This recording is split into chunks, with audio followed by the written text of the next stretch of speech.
soo dhawaada warkii Warsaaf Media kala socda halkan wararkii ugu dambeeyay caalamka. wararka maantana waxa ugu waaweyn madaxweyne Trump oo kaga dhabeeyay balankiisii ahaa inuu buuraleyda Golan Heights uu saxiixi doono wadanka Israa'iil. buurahaas oo caalamku u aqoonsanay inay ahaan kuwa Israa'iil ka haysato wadanka Suuriya ayuu madaxweyne Trump xalayto u saxiixay wadanka Israa'iil.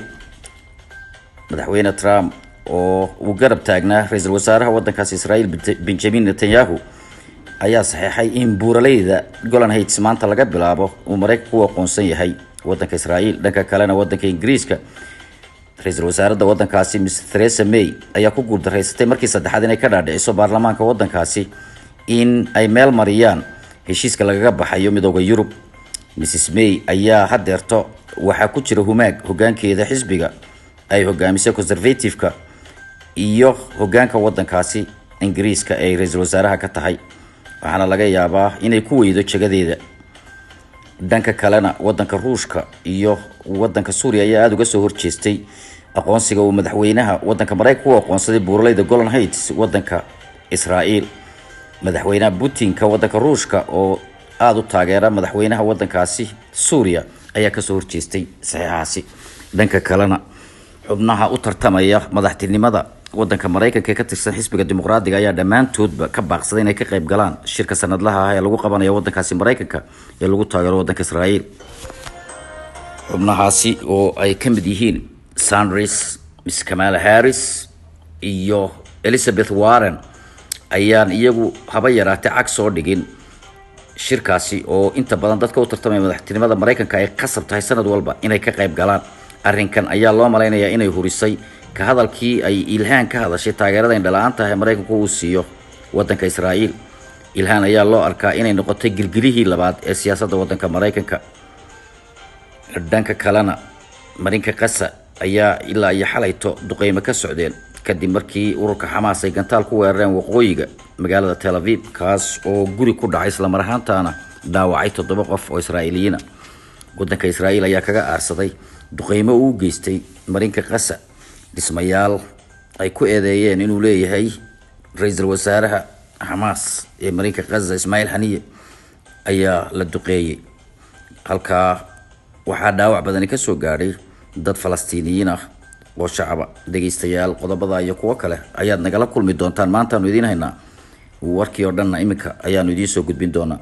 madaxweynaha wadanka Mareykanka madaxweyne Trump ayaa u saxiixay buuraleyda Golan Heights oo laga haystay wadanka Suuriya. caalamkuna oo aqoonsanaa in wadanka Israa'iil ay xoog kaga haysato wadanka Suuriya ayaa waxa uu saxiixay in maanta laga bilaabo dalka Mareykanku uu aqoonsan yahay in Israa'iil ay leedahay oo ka taliso. arrinkaas ayaa waxa uu ku soo beegmay xilli ra'iisul wasaaraha wadanka Israa'iil uu joogo wadanka Mareykanka oo kaga qayb galaya shirka lagu taageero wadanka Israa'iil ay soo qabanqaabiyaan ururka loo yaqaan AIPAC ama American Israeli Policy loo yaqaano. saxiixaasi ayaa waxa ka soo qayb galay madaxweyne ku-xigeenka wadanka Mareykanka iyo xubno kale oo sarsaro jamhuuriga ka tirsan.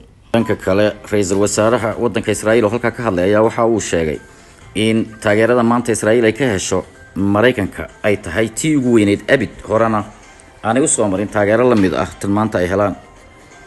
ra'iisul wasaaraha wadankaasi Israa'iil oo booqasho ku marayay wadanka Mareykanka kana qayb galaya shirka sanadlaha ah ee loo qabto taageerada wadanka Israa'iil uu siiyo Mareykanku ayna ka soo qayb galaan inta badan madaxda Mareykanku ayaa soo gaabiyay booqashadiisii halka uu ku marayay kadib markii dagaal ka qarxay marinka Gaza iyo Israa'iil.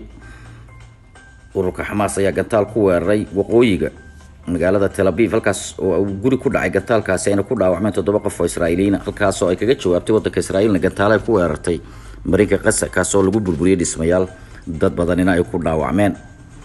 madaxweynaha wadanka Mareykanka ayaa horay waxa uu aqoonsaday magaalada Qudus inay tahay caasimadda sharciga ah ee wadanka Israa'iil, iyada oo dalalka Carabta aanay wax weyn oo ay ka qabteen aanay jirin, iyaguna maanta ay yihiin dalal aad daciif oo nin waliba u ilaashanayo kursigiisa isla mar ahaantan uu kala dusaya madaxweynaha wadankaasi Mareykanka Donald Trump si ay taageero uga helaan xukunkooda. dalalka caalamka ayaa inta badan u aqoonsan buuraleyda Golan Heights inay tahay dul xoog lagaga haysto wadankaasi Suuriya oo ay haysato wadanka Israa'iil. buuraleyda Golan Heights ayaa waxa uu yahay dhul aad barwaaqo u ah isla markaana taariikhi ah oo ku yaala xadka u dhaxeeya Israa'iil iyo Suuriya. buuraleydaas ayaa ilaa maanta waxa ku dhaqan dad dhalashadoodu ay tahay wadanka Suuriya iyo dadka loo yaqaano Duruusiyiinta. dhinaca kale qaramada midoobay ayaa inta badan u aqoonsan dhulkaasi inuu yahay dhul ay leedahay wadanka Suuriya oo Israa'iil ay xoog ku haysato. dalalka Carabta ayaan iyagu wax badan ka qabanin ama waxba ka qabanba aqoonsigii uu madaxweyne Trump u aqoonsaday Qudus inay leedahay wadanka Israa'iil. tan loo malayn maayo inay wax tallaabo ka qaadaan. madaxweynaha wadankaasi Suuriya ayaa waxa uu sheegay inuu arko gardarro qaawan in Trump uu saxeexo buuro ay leedahay wadanka Suuriya oo uu saxeexo wadanka Israa'iil. dalalka Carabta ayaa horey uga ceyriyay wadanka Suuriya kamid ahaanshaha jaamacadda Carabta kadib markii madaxweyne Bashar al-Assad uu laayay shacab ku mudaharaadayay oo Sunniyiin ah isagoo taageero ka helaya dadka xukunka haya ee tirada yar ee Calawiyiinta loo yaqaano. hase yeeshee waxa uu taageero xoog leh ka helaa madaxweynaha wadankaasi Ruushka madaxweyne Vladimir Putin kadib markii madaxweyne Assad oo isbahaysi fog uu aabihii la lahaa wadankii midowga Sofiyeeti isaguna isbahaysi dhow la lahaa wadanka Ruushka uu galay xukunkiisi qiilqiil ayaa wadanka Ruushka waxa uu soo diray ciidamo iyo diyaarado casri ah wadankaasi Suuriya kuwaas oo ka qayb galay dagaalkii sokeeye ee ka soconayay wadanka Suuriya isla mar ahaantaana awoodii iyo isu dheelitirnaantii dagaalka weeciyay isla mar ahaantaana u sahlay madaxweyne Bashar al-Assad inuu dib u qabsado badi wadanka intiisa badan halkaas oo kooxihii mucaaradka ahaa iyo ururdiimeedyadii loo arkay argagixisada sida al-Qaacida iyo ISIS lagu jabiyay kadib markii diyaaradaha dagaalka iyo ciidamada Ruushku ay soo galeen dagaalka. waxaa kaloo Bashar al-Assad uu ka helayay taageero wadanka Iiraan iyo ururka Hezbollah ee Shiicada ah ee wadanka Lubnaan. madaxweyne Putin ayaa aad ugu celceliyay mar walba inaanu yeeli doonin inay dhacdo sidii dhacday Gaddafi in xukunka laga tuuro dalkii Liibiya la burburiyay isagiina la dilo iyo sidii ku dhacday Saddam Hussein ee wadanka Iraq kadib markii dalalka reer galbeedku ay farageliyeen wadamadaas isla mar ahaantaana wadamadaasi ay maanta yihiin kuwa wax nidaam ah oo ka jira gebi ahaanba aanay jirin.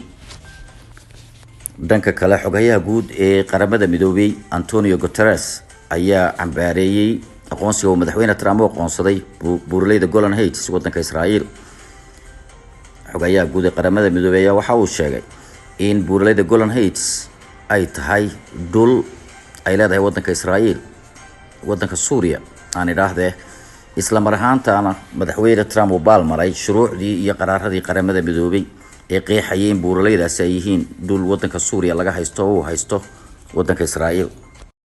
daawadayaal weli wararkii Israa'iil ayaynu ku jirnay Mareykanka qasana qaraxyo ayaa ka dhacayay ilaa iyo xalay kuwaas oo ay sababeen gantaal ay ku weerareen maleeshiyada Hamas waqooyiga magaalada Tel Aviv kuwaas oo dhaawacay 7 qof oo ku sugnaa guri halkaas oo Israa'iilna ay kaga jawaabtay duqeymo fara badan oo ay u geysteen Mareykanka qasa. arrinkaasi waxa uu sababay in ra'iisul wasaaraha wadanka Israa'iil Benjamin Netanyahu uu soo gaabiyo booqashadii uu ku mareeyay wadanka Israa'iil isla mar ahaantaana uu dib ugu noqdo dalkiisii. dhanka kalena Ilhaan Cumar ayaa waxay u egtahay inay mar labaad gilgishay siyaasadda wadankaasi Mareykanka iyada oo madax fara badan oo ka tirsan xisbiga dimuqraadiga u tartamaya musharaxnimada madaxweynenimada xisbiga dimuqraadiga wadanka Mareykanka ay ka baaqsadeen inay ka qayb galaan shirka sanadlaha ah ee lagu taageero wadanka Israa'iil. shirkaas oo sanadkiiba mar lagu qabto wadanka Mareykanka ayaa dadka doonaya inay soo sharaxaan madaxtinimada wadanka Mareykanka ay iska muujiyaan si ay taageero dhaqaale iyo mid siyaasadeed uga helaan dadka Yuhuudda ah ee ku nool wadanka Mareykanka. dadka ka baaqsaday shirkaasi ee ka tirsan xisbiga dimuqraadiga u tartamaya madaxweynenimada waxaa kamid ah Kamala Harris, Elizabeth Warren, Sanders iyo kuwa kaleba.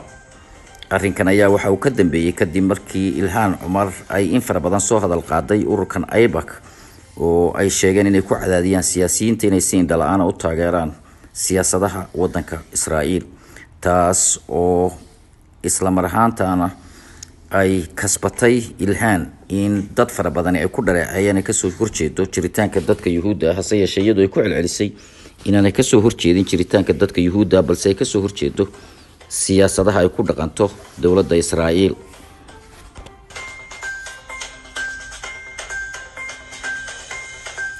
haddaynu bayno dhanka dalka Ingiriiskana ra'iisul wasaaradda waddankaasi Ingiriiska Theresa May ayaa ku guuldareysatay markii saddexaad inay ka dhaadhiciso xubnaha baarlamaanka dalkaasi khaasatan kuwa ka tirsan xisbigeeda inay taageeraan heshiiska lagu meelmarinayo ka bixitaanka midowga Yurub. heshiiskaas oo lagu guuldareystay qodobadiisa markii saddexaad in laga dhaadhiciyo xubnaha baarlamaanka dalkaasi Ingiriiska